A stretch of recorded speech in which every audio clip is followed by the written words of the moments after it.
di basement ya, saya tinggal di apartemen, saya turun di basement, kendaraan saya waktu itu dipepet ya, jadi saya melihat kendaraan saya, mobil saya, itu depannya ada satu mobil besar ya, yang dalam kondisi sudah menyala, belakangnya ada satu mobil besar juga, dalam kondisi sudah menyala, dan mobil saya dipepet, sehingga saya tidak mungkin keluar, tanpa saya minta mobil depan atau mobil belakang itu maju atau mundur. Nah, tapi feeling saya menyatakan bahwa saya bilang begitu, ini dia nih harinya, saya bilang begitu, karena feeling saya ini pasti polisi. Benar. Jadi ketika mereka semua ada di dalam mobil ya, jadi mereka itu semua total ada 4 mobil, 2 mobil ada di bawah, 2 mobil ada di atas. Mungkin takut tiba-tiba saya rubah rencana, saya naik dari lobi misalnya begitu. Jadi mereka siap standby 2 mobil di atas, 2 mobil di bawah.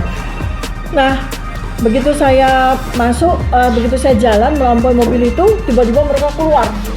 Sudah dengan rompi, dengan masker ya, dengan masker sehingga wajah mereka tidak saya kenali.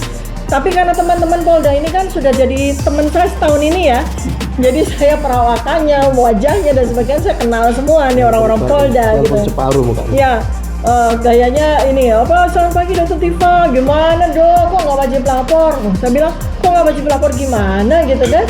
Saya ini habis ujian, saya rencananya mau ke Polda, saya bilang gitu. Saya ini hari Jumat kan, jadi biasanya saya karena menghadapi ujian ya, menghadapi ini saya harus ke lab dan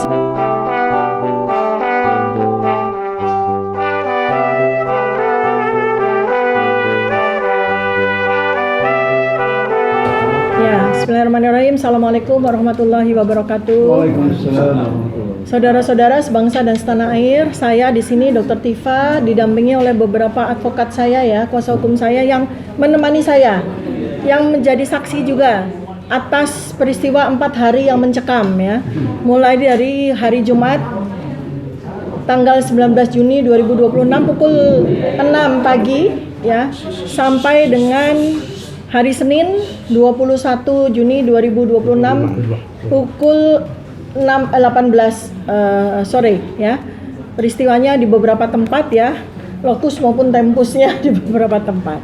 Ya, yang pertama adalah di hari pertama, di hari Jumat 19 Juni 2026 di jam 6 pagi ya, di mana saya itu sedang menuju kepada kendaraan saya yang membawa saya kepada satu tempat di mana saya akan melaksanakan ujian disertasi saya ya, yang sudah dijadwalkan pukul 8.00 ya. Memang ujian tersebut ya pada tahapan ini masih dalam bentuk online atau Zoom ya, tetapi saya harus berada di sebuah tempat yang sinyalnya bagus ya, karena saya akan diuji oleh 12 guru besar, 12 profesor, para doktor dari berbagai domain ilmu kedokteran ya. Ini untuk diketahui disertasi di doktorat saya di S3 Fakultas Kedokteran UI ya. Nah, pada waktu saya turun untuk di basement ya, saya tinggal di apartemen, saya turun di basement, kendaraan saya waktu itu dipepet ya. Jadi saya melihat kendaraan saya, mobil saya, itu depannya ada satu mobil besar ya, yang dalam kondisi sudah menyala, belakangnya ada satu mobil besar juga dalam kondisi sudah menyala, dan mobil saya dipepet sehingga saya tidak mungkin keluar tanpa saya minta mobil depan atau mobil belakang itu maju atau mundur. Nah, tapi feeling saya menyatakan bahwa saya bilang begitu, ini dia nih harinya, saya bilang begitu, karena feeling saya ini pasti polisi. Benar. Jadi ketika mereka semua ada di dalam mobil ya, jadi mereka itu semua total ada 4 mobil, 2 mobil ada di bawah, 2 mobil ada di atas. Mungkin takut tiba-tiba saya rubah rencana, saya naik dari lobi misalnya begitu. Jadi mereka siap standby 2 mobil di atas, 2 mobil di bawah. Nah, begitu saya masuk, begitu saya jalan melampaui mobil itu, tiba-tiba mereka keluar. Sudah dengan rompi, dengan masker ya, dengan masker sehingga wajah mereka tidak saya kenali. Tapi karena teman-teman Polda ini kan sudah jadi teman saya setahun ini ya, jadi saya perawakannya, wajahnya dan sebagainya saya kenal semua nih orang-orang Polda gitu. Separuh mukanya. Ya, gayanya ini ya, apa selamat pagi Dokter Tifa, gimana dok, kok nggak wajib lapor? Saya bilang, kok nggak wajib lapor gimana gitu kan? Saya ini habis ujian, saya rencananya mau ke Polda, saya bilang gitu. Saya ini hari Jumat kan, jadi biasanya saya karena menghadapi ujian ya, menghadapi ini saya harus ke lab dan sebagainya, biasanya saya juga minta wajib lapor Sabtu, kadang-kadang Minggu, kadang-kadang hari libur seperti itu.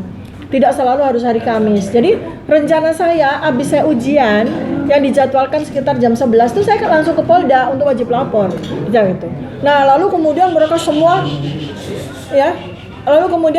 keluar serentak. Banyak sekali mengurung saya seperti itu.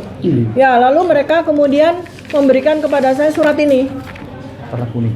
Surat warna kuning ini ya. Penangkapan. Surat perintah penangkapan coba.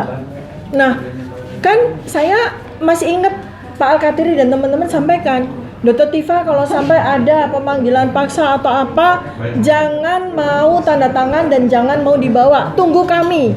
Saya udah diwanti-wanti seperti itu. Maka apa alasannya kalian nangkep saya? Saya bilang gitu kan. Saya nggak pernah mangkir wajib lapor, saya selalu datang kalau diperiksa. Iya, ini perintah kok, nggak bisa jawab. Akhirnya kemudian mereka bilang bahwa ini perintah atasan, begitu ya. Pokoknya Dokter Tifa harus dibawa. Nah, disitulah negosiasi. Loh, saya ini mau ujian. Gimana tanggung jawab kalian? Saya mau ujian. Udah gini aja dok. Saya mau ikut kalian, tapi dengan catatan saya harus dapat fasilitas tempat untuk saya ujian di sana.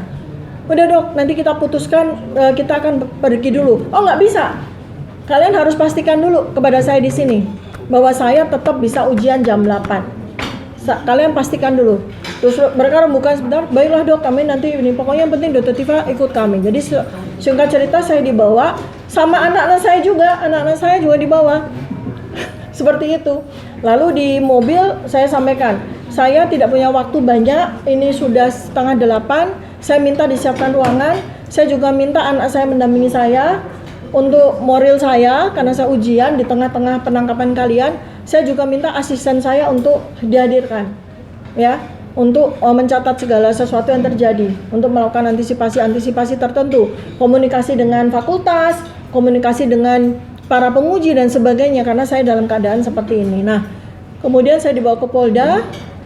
Alhamdulillah saya diberikan kesempatan. Ya, ini saya appreciate ya dengan teman-teman dari unit 5 ya. Saya appreciate. Kalian baik dengan saya, memberikan kesempatan kepada saya untuk ujian dengan baik di sebuah ruangan khusus. Tetapi ya itu dikelilingi oleh polisi juga. Jadi saya ujian dikelilingi oleh polisi ya.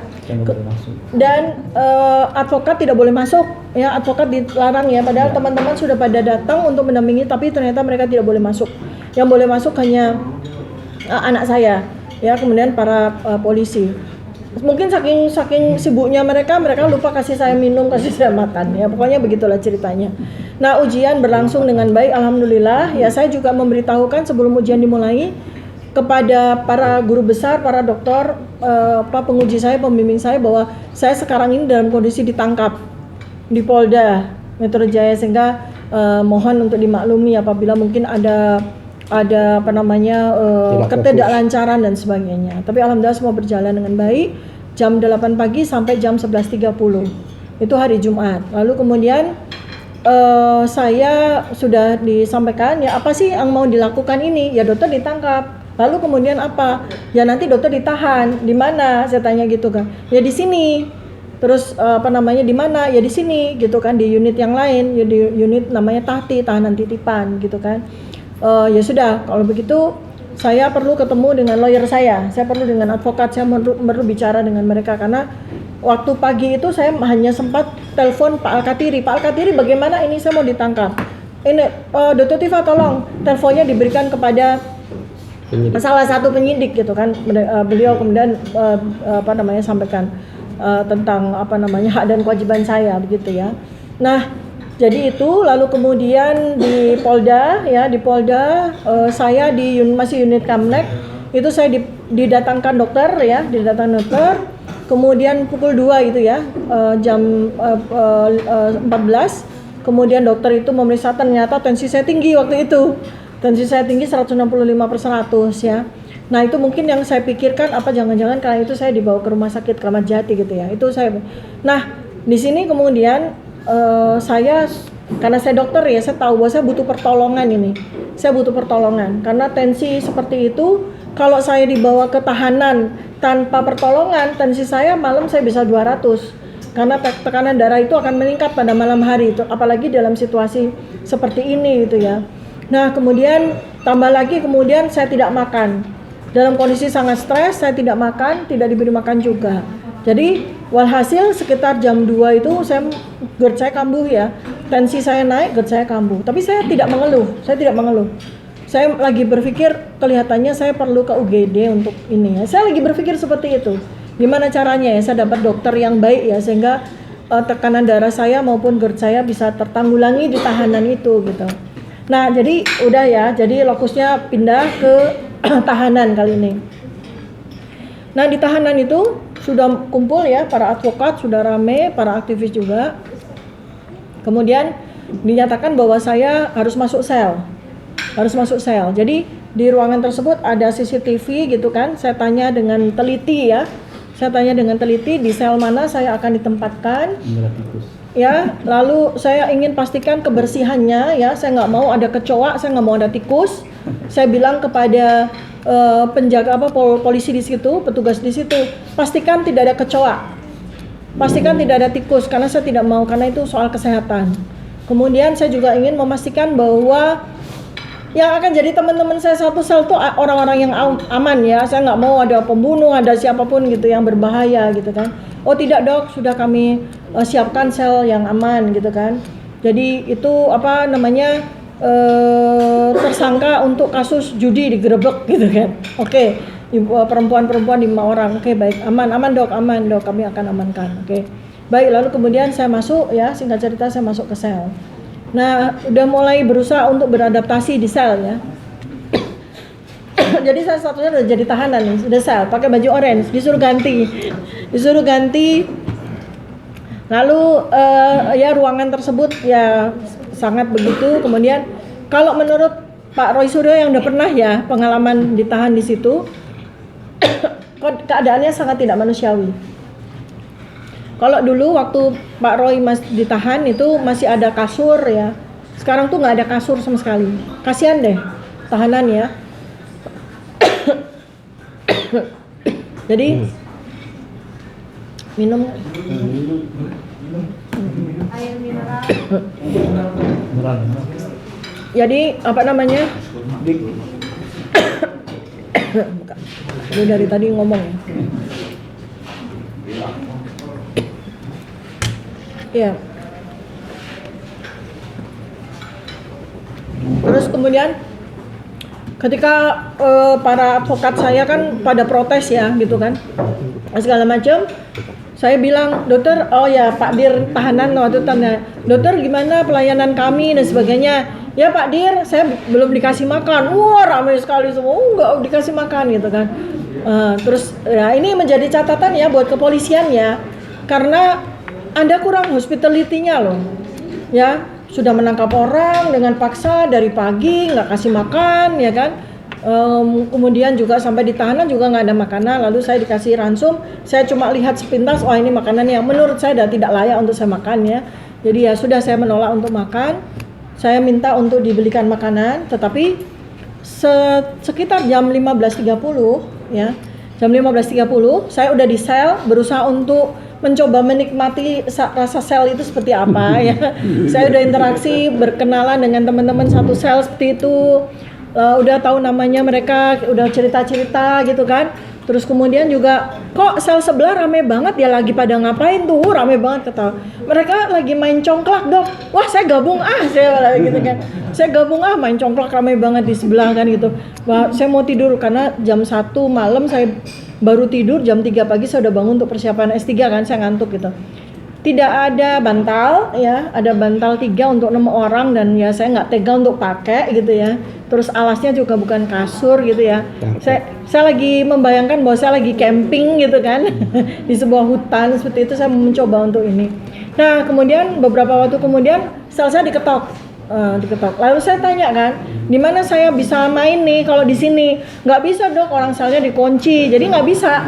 Ini beda ya dengan perlakuan waktu Mas Roy ya. Mas Roy bilang, oh bisa sampai keluar, bla bla bla. Ini enggak. Jadi benar-benar dikunci. Hanya boleh di dalam sel aja sepanjang hari ya, kecuali ada sesuatu. Nah, kemudian tak berapa lama petugas mengetok pintu sel lalu buka. Bu dokter, siap-siap ya, mau dibawa ke rumah sakit Kramat Jati. Nah, di situ saya berpikir, oh berarti karena tensi saya gitu kan. Karena tensi saya udah dilaporkan ke pihak Pusdidokes ya, bahwa saya tidak aman. Pikir saya begitu.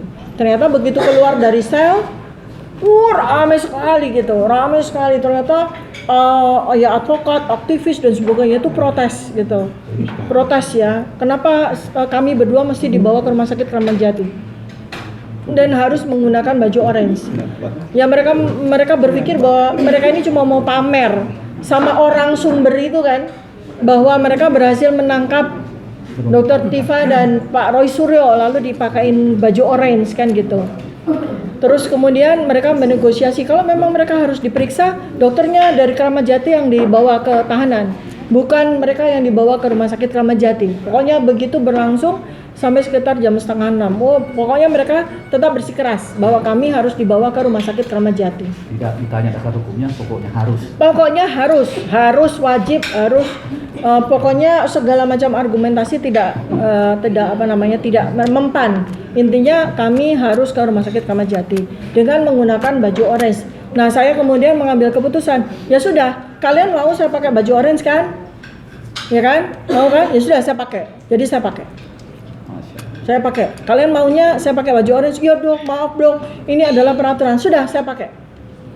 Tadinya begini, mereka itu setelah segala macam perdebatan gitu, akhirnya mereka tetap minta saya bawa baju orange. Jadi ya sudah dok, kalau nggak mau pakai bajunya dilipat aja lalu dikempit. Enggak, saya nggak pernah bilang saya nggak mau pakai. Ngapain kalau baju orange-nya dikempit gitu? Tetap kan ada baju orange ya.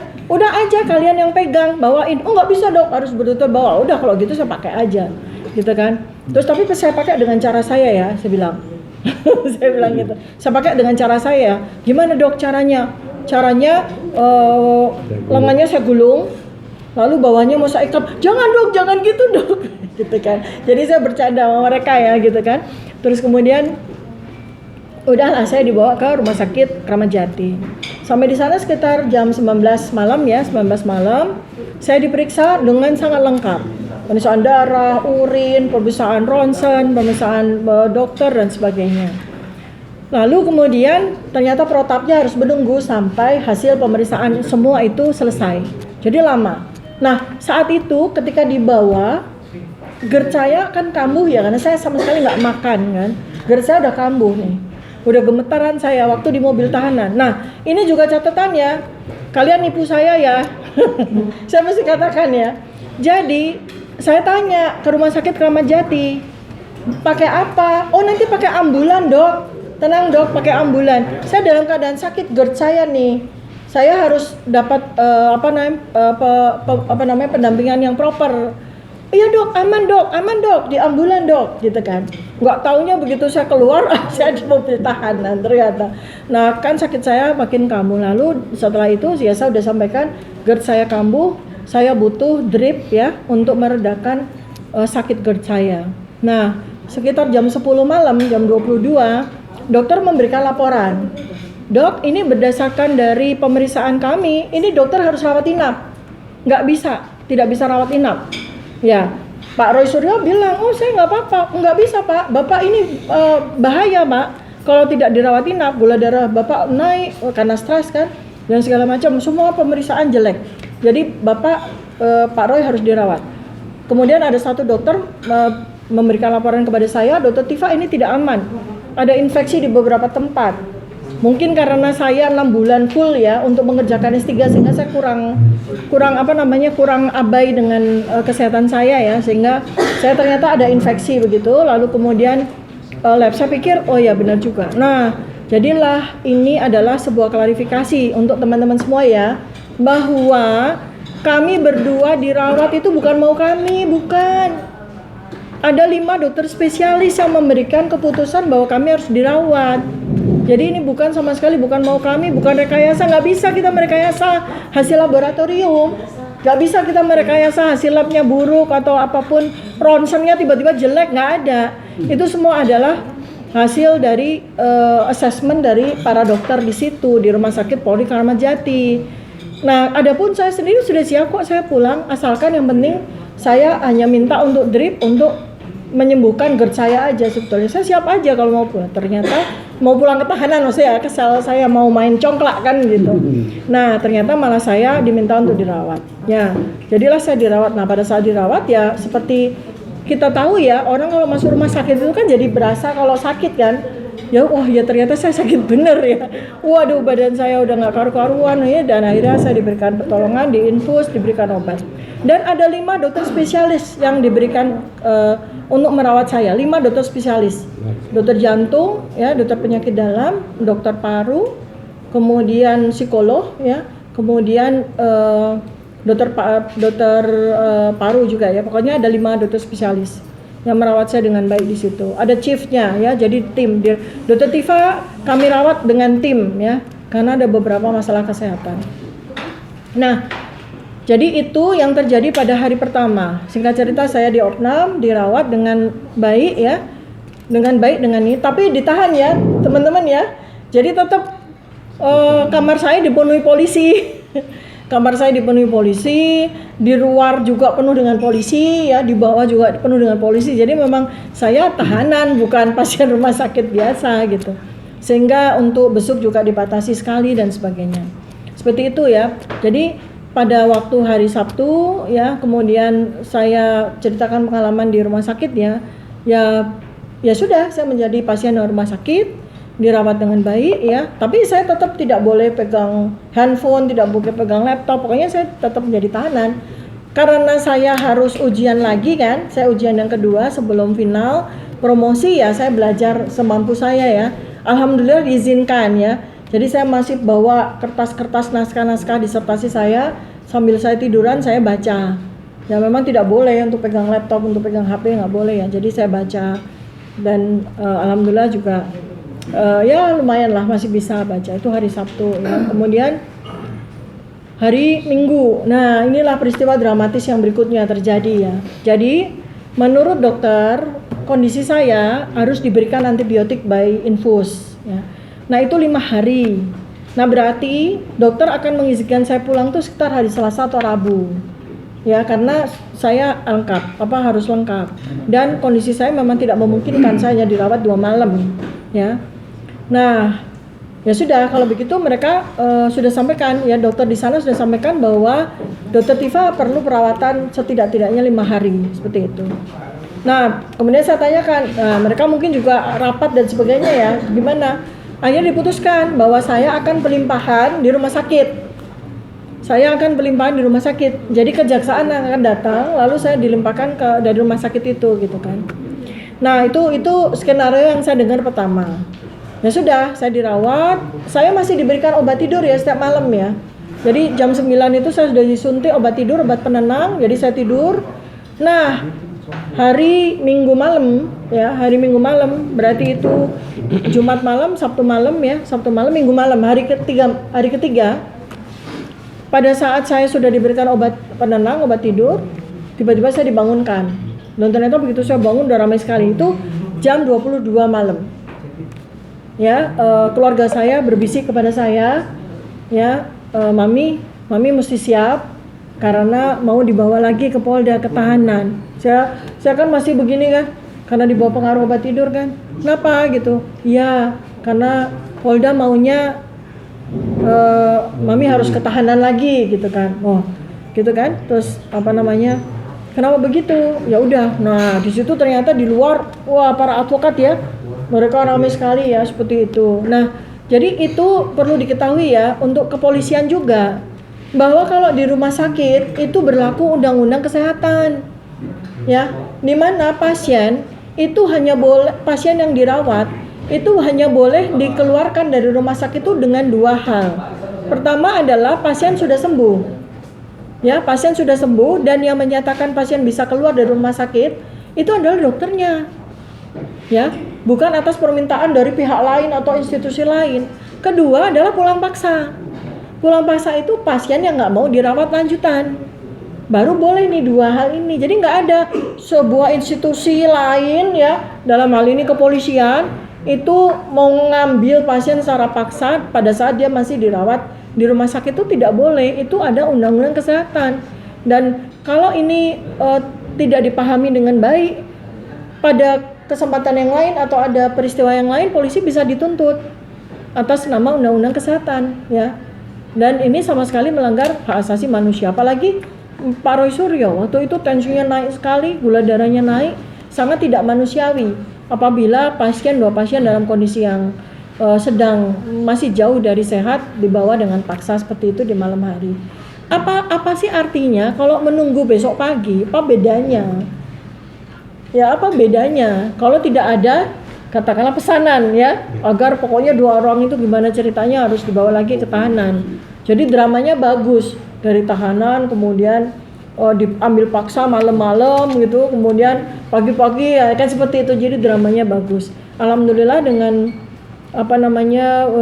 dokter juga memberikan masukan dan sebagainya, akhirnya diputuskan bahwa kami akan dibawa kembali ke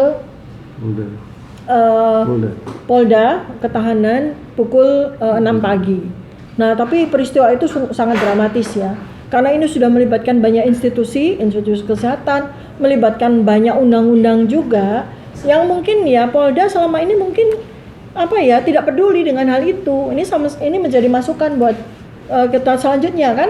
Karena Presiden Prabowo Subianto itu kan menginginkan reformasi kepolisian. Ini sama sekali tidak manusiawi, melanggar hak asasi manusia. Bahkan ada beberapa hal Mas Roy Suryo mengatakan sekarang ini sangat tidak manusiawi perlakuan dari kepolisian. Jadi menjadi catatannya agar tidak menjadi presiden di kemudian hari. Gara-gara polisi ada tersangka atau korban kriminalisasi meninggal karena perawatan yang tidak adekuat atau apapun. Jadi mohon ya kepada kepolisian, Anda harus mereformasi hal ini. Karena ini adalah domain dari undang-undang kesehatan ya, seperti itu. Nah, besok pagi saya diizinkan bersiap-siap di rumah sakit ya, dalam keadaan sebetulnya masih lemas ya, tetapi ya sudahlah gitu, alhamdulillah. Mereka mau mengizinkan saya untuk istirahat selama 1 malam lagi ya. Jadi kami kemudian dibawa lagi ke tahanan. Bawa lagi ke tahanan Polda. Jadi ternyata tidak langsung dari rumah sakit ke kejaksaan, tidak. Padahal tempatnya dekat ya.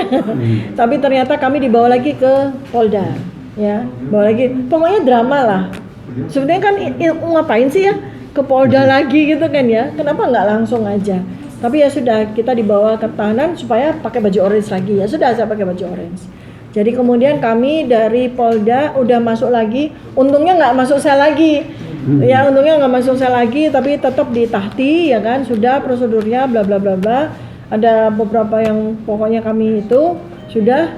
Kemudian singkat cerita kami dibawa ke kejaksaan.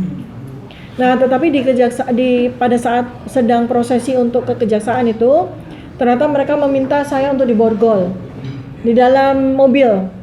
Saya diminta untuk diborgol. Sampai gini, kenapa sih harus diborgol? Memang saya siapa? Saya bukan penjahat. Saya selama ini juga orang yang sangat tertib hukum. Ngapain kenapa sih kalian mesti harus pakai drama-drama? Saya bilang gitu. Saya ini pakai baju orange, saya seneng, nggak apa-apa. Pakai, ya udah biar kalian seneng, saya bilang gitu kan. Sekarang borgol ngapain sih? Sudahlah dok, please dok, pakailah borgolnya dok, seperti itu. Ya sudah, saya ikutin aja kan, pakai borgolnya. Udah, biar drama mereka sempurna lah gitu ya. Jadi dibawa tuh. Tapi saya bilang, masuk mobil tahanan jangan sentuh saya, jangan dorong saya. Berikan saya kehormatan diri. Kalian memberikan barikade kepada saya untuk melindungi saya, tapi jangan dorong saya seakan-akan saya penjahat. Siap dok. Nah, ini saya apresiat. Siap dok. Pokoknya jangan sentuh saya ya. Kalian bikin barikade, pegang saya karena saya masih lemas. Ibu Polwan 2 saya minta. Tapi jangan dorong saya. Saya bukan penjahat, saya bilang gitu. Karena saya takut kan didorong seperti yang kalau kita lihat di TV itu ya. Alhamdulillah mereka baik. Nah, kemudian hari Senin resmi ya, kami dilimpahkan ke Kejaksaan Negeri Jakarta Selatan. Nah, ternyata perang bintang terjadi ya, kemungkinan besar ya. Karena begini teman-teman ya, saya buka ya, bahwa sebetulnya keputusan bahwa kami tidak ditahan ya, itu sudah diputuskan pada pagi hari. Tapi ternyata mungkin pihak kepolisian tidak terima, datang banyak, mungkin terlalu banyak puluhan bandar ke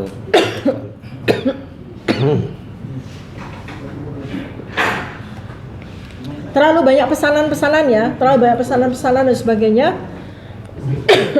Sehingga pengumuman bahwa saya dan Mas Roy Suryo itu tidak ditahan itu baru diberikan kepada kami hari sore hari ya.